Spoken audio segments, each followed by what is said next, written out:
எல்லோருக்கும் வணக்கம் நண்பர்களே. சமீபத்தில் பல பேர்த்த லட்சாதிபதி ஆக்கி விட்டுருக்கு இந்த டாடா டெக்னாலஜி ஐபிஓ. 500 ரூபாய்க்கு வந்த ஐபிஓ 1200 ரூபாய்க்கு லிஸ்ட் ஆச்சு. அதே மாதிரி பல ஐபிஓக்கள் அடுத்த வாரத்தில் லிஸ்ட் ஆகுது. ஒரே கொண்டாட்டம் தான். இத்தனை ஐபிஓக்கள் வரிசையாக வர்றதுனால நம்ம சொந்தக்காரங்கிட்ட போய் கேட்க முடியாது. ஒரு 4-5 லட்சம் கொடுங்க, எல்லா ஐபிஓல அப்ளை பண்ணால் சத்தியமாக யாரும் கொடுக்க மாட்டாங்க. நம்மளுடைய சூழ்நிலை அந்த மாதிரி கஷ்டகாலமாக இருக்கு. அதனால இன்னைக்கு நம்ம என்ன பார்க்குறோம் அப்படின்னா, இந்த வீடியோவில் இந்த மொட்டிசன் ஜுவல்லரி அப்படின்றது நம்ம பார்க்குறோம். ஆசாத் இன்ஜினியரிங். ஏன்னா இந்த ரெண்டினுடைய கிரே மார்க்கெட் பிரீமியம் தான் இப்போ நல்ல டிமாண்ட்ல போயிட்டு இருக்கு. நாளைக்கு அடுத்தடுத்த நாட்களில் எவன் 2வது 3வது பிளேஸ்ல இருக்கானோ அவனுங்களை நம்ம கவர் பண்ணலாம். ரொம்ப நல்லவையா நீ அப்படின்ற மாதிரி இந்த மொட்டிசன் ஜுவல்லரி 55 ரூபாய்க்கு தான் அவங்க ஐபிஓ வெளியிடுறாங்க. ஸோ 55 ரூபாய்க்கு நம்ம அப்ளை பண்ற மாதிரி இருக்கும். வர திங்கக்கிழமை அன்னைக்கு 21ஆம் தேதி பேசிஸ் ஆஃப் அலாட்மெண்ட் அப்படின்னு போட்டிருக்காங்க. ஐபிஓ ஓப்பன் டேட் இங்க போடல. ஐபிஓ ஓப்பன் டேட் நம்ம ஏற்கனவே பார்த்துட்டோம். டிசம்பர் 18 நாளைக்கு திங்கக்கிழமை அன்னைக்கு ஓப்பன் ஆகுது. இந்த மொட்டிசன்ஸ் எவர் கிரீன் ஜுவல்லரி செக்டர்ல இருக்காங்க. அதுலயும் முக்கியமா ரீட்டைல் பிளேயரா இருக்காங்க. இவங்களுடைய P&L எல்லாம் பார்த்தோம்னா தற்சமயம் வரைக்கும் லாபகரமா தான் இருக்கா. ஆனா பாருங்க, அது வெறும் ஒரு 10 கோடி 15 கோடியா இருக்கு. இந்த சமயத்துல தான் நீங்க தங்க மயிலோட நீங்க கம்பேர் பண்ணி பார்க்கணும்.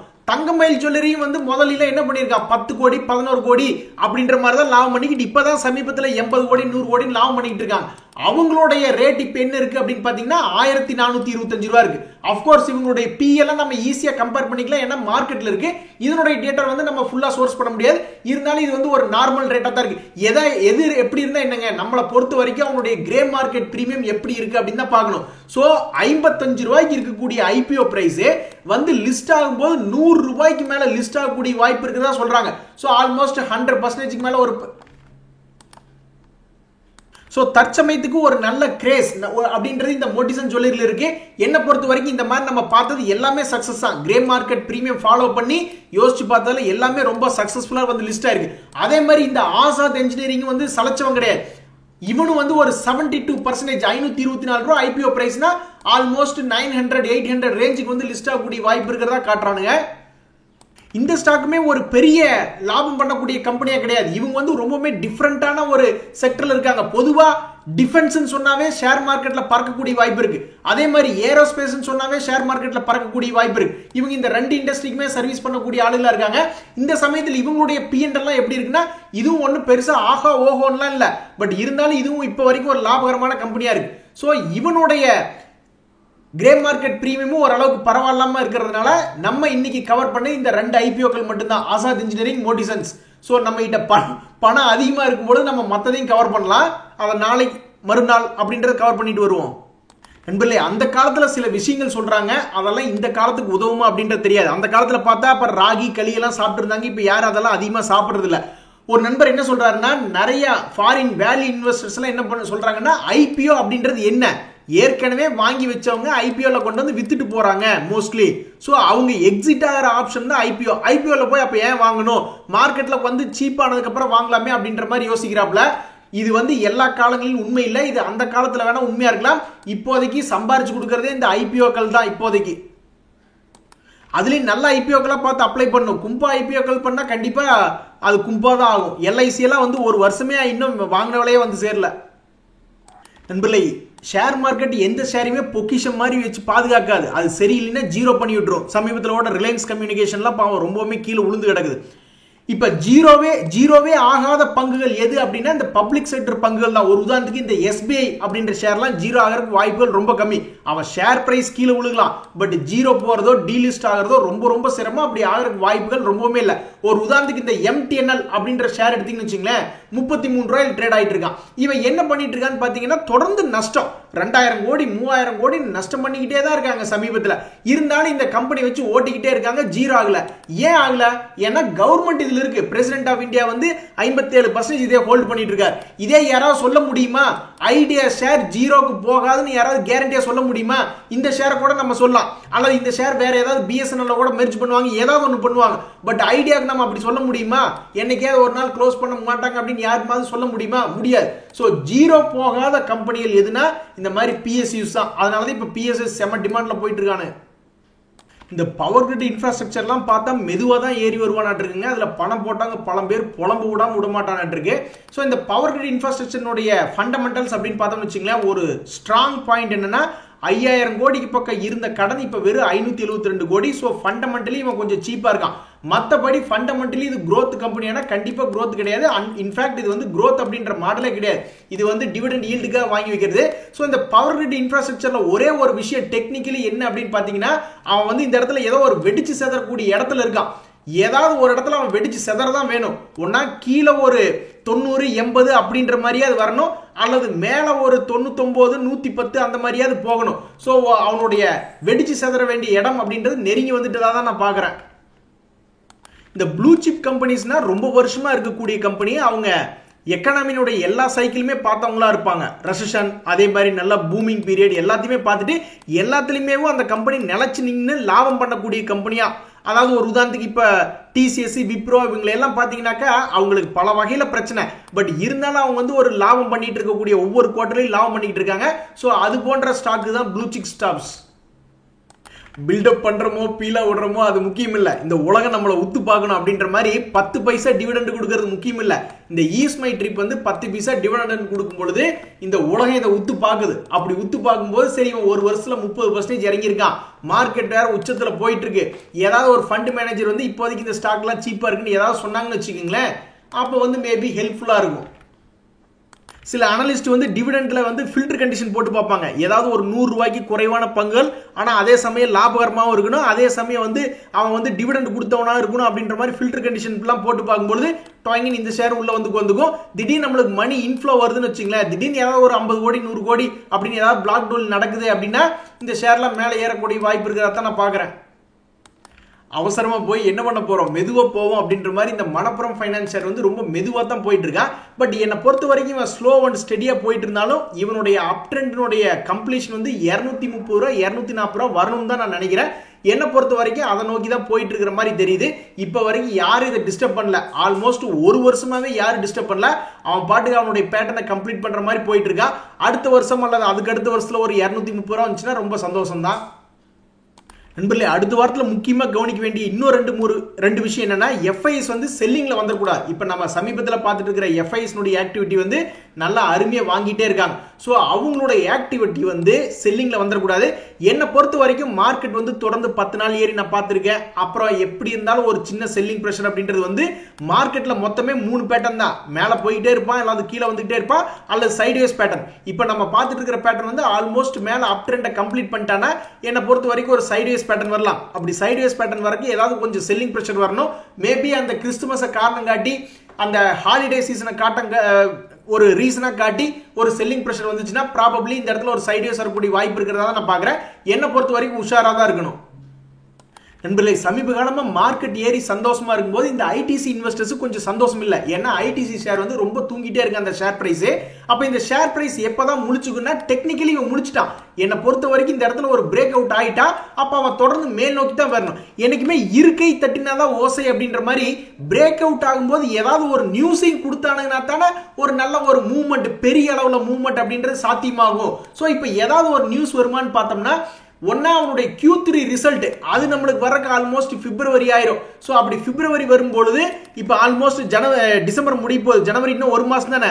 ஸோ பிப்ரவரி ஸ்டார்டிங்ல இது வரும்பொழுது ஒரு 6000 கோடி அல்லது ஒரு 7000 கோடி அப்படின்ற மாதிரி ஒரு ப்ராஃபிட் வந்துச்சுன்னு வச்சுங்களேன், அப்போ வந்து இதுல ஏதாவது ஒரு மொமெண்டம் கிடைக்கக்கூடிய வாய்ப்பு இருக்கிறதா நான் பாக்குறேன். இல்லைன்னா ஒரு மிகப்பெரிய டிவிடெண்ட் அனௌன்ஸ்மெண்ட் அல்லது ஹோட்டல் பிசினஸ் டிமெர்ஜர் அதை பத்தி ஏதாவது ஒரு அப்டேட், இல்லைன்னா ஏதாவது ஒரு குரூப் வந்து பெரிய லெவல்ல விற்கிறாங்க. பட் அவங்க விற்கிறது வந்து ரொம்பவுமே டிஸ்கவுண்ட்லாம் கிடையாது. இப்ப கரண்ட் ரேட் போயிட்டு இருக்காங்கன்னா இப்ப ஆல்மோஸ்ட் 458 ரூபா போயிட்டு இருக்காங்கன்னா 450 விற்கிறாங்க அல்லது 430 ரூபாயில விற்கிறாங்க. அதுக்கே பெரிய டிமாண்டா இருக்கு அப்படின்ற மாதிரி நியூஸ் வந்துச்சுன்னா அப்போ இவன் தொடர்ந்து மேலே ஏறுவான். சோ ஆக மொத்தம் இப்போதைக்கு ஐடிசி சேர தூக்கத்தை கலைச்சு விடுறதுக்கு இன்னொரு பெரிய நியூஸ் அப்படின்றது உடனடியே இல்ல. ஏதாவது ஒண்ணு வந்துச்சுன்னா சந்தோஷமா இருக்கும். நண்பர்களே, சும்மா சொல்லுவாங்க சில அனலிஸ்ட், இந்த ஸ்டாக் ஏறலாம் அந்த ஸ்டாக் ஏறலாம். ஏன்னா நிறைய பேர் போய் இன்டர்வியூ எடுப்பாங்க. அப்ப அந்த அனலிஸ்ட் வந்து ஏதாவது ஒன்று சொல்லுவாங்க, அல்லது டெய்லி வந்து அவங்களே ஏதாவது அனலைஸ் பண்ணி ஏதாவது புரோக்கரேஜ் ரிப்போர்ட் விடுவாங்க. ஆனா அது எல்லாம் கேரண்டியே ஏறணும்னு எந்த அவசியம் கிடையாது.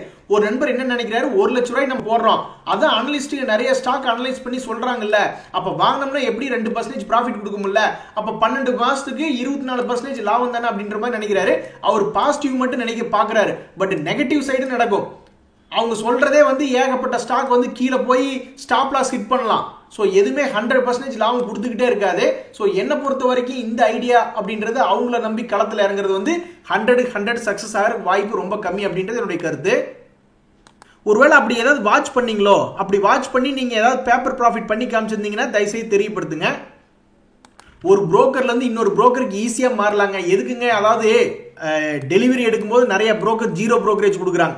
அதே மாதிரி இன்ட்ராடே ட்ரேடிங் பண்ணும்போது நிறைய brokerage வந்து 0 brokerage கொடுக்குறாங்க. அப்போ நீங்கள் ஏற்கனவே உங்களுக்கு ஒரு யூஸ்ஃபுல் இல்லாத ஒரு brokerage இருந்து இன்னொரு brokerage வாங்கணும்னா உங்களுடைய ட்ரேடிங் அக்கௌண்ட்டை க்ளோஸ் பண்ணி உங்களுடைய டிமேட்ல இருக்கிற செல் பண்ணிட்டு ஈஸியாக க்ளோஸ் பண்ணிட்டு வந்துடலாம். அது இருக்கிறதுலே பெஸ்ட் மெத்தட்.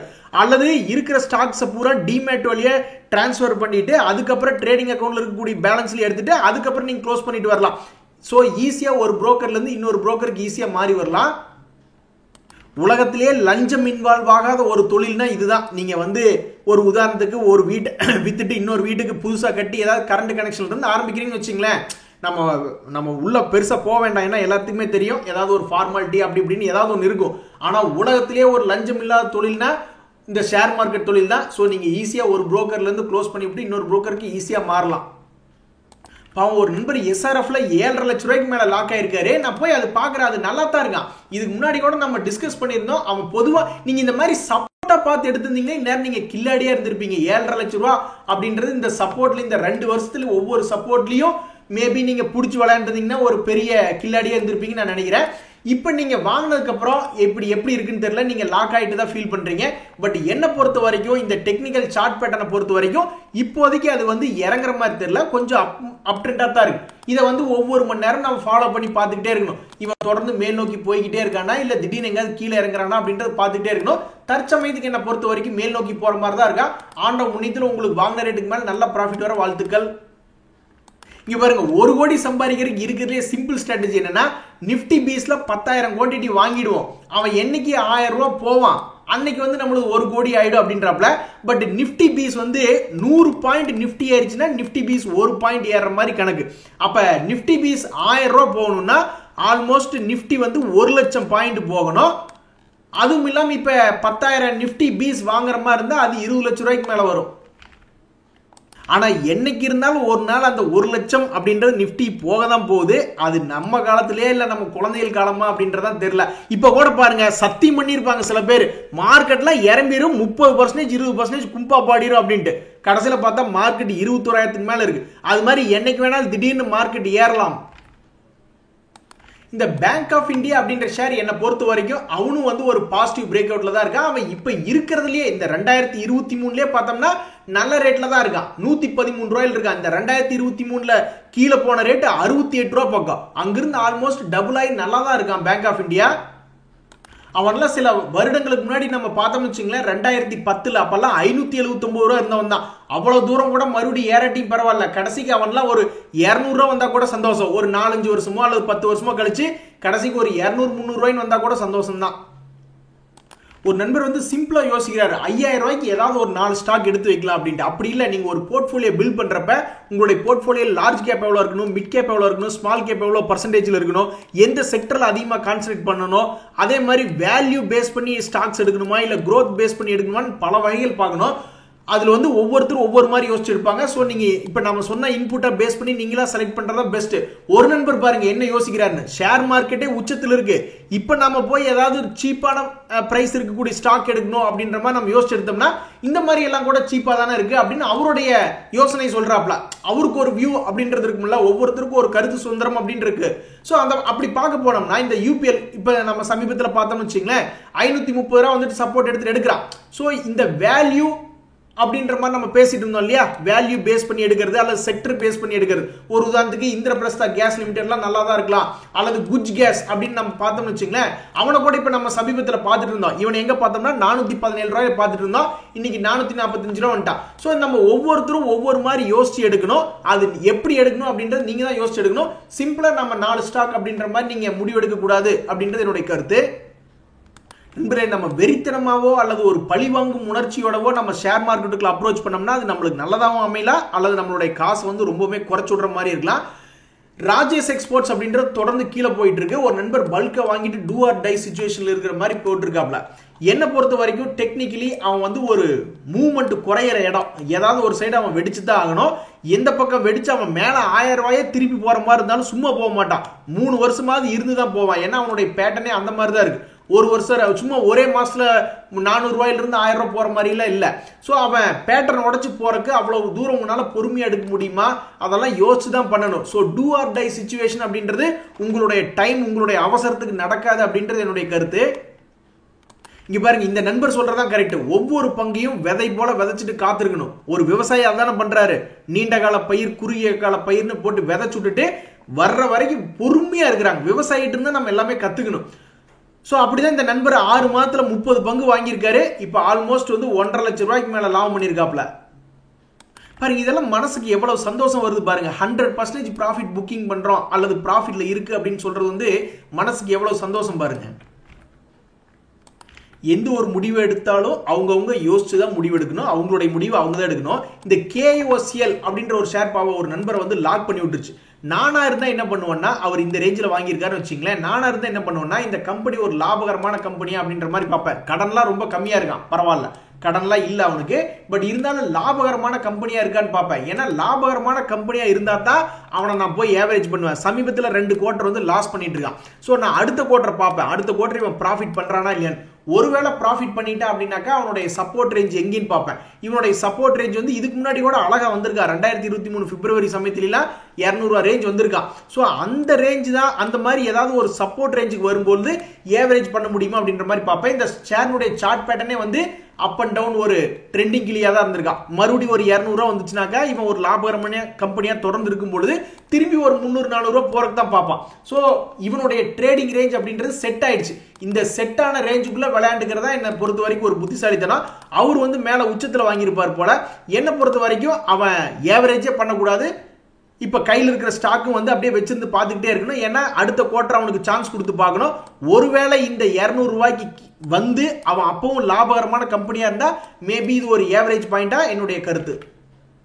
இந்த மாதிரி அவன் ஏறி இறங்கி விளையாட்டை கம்ப்ளீட் பண்றதுக்கே 5 வருஷம் 10 வருஷம் பண்ணிடுவான். இதுதாங்க இது பிரச்சனை. ஒரு ஷேர்ல போய் லாக் ஆயிட்டோம்னா அப்புறம் கும்பாயிடும். சரிங்க நண்பர்களே, இன்றைய தகவல் உங்களுக்கு உதவியா இருந்ததுன்னு எனக்கு சந்தோஷம். ரொம்ப நன்றி, வணக்கம்.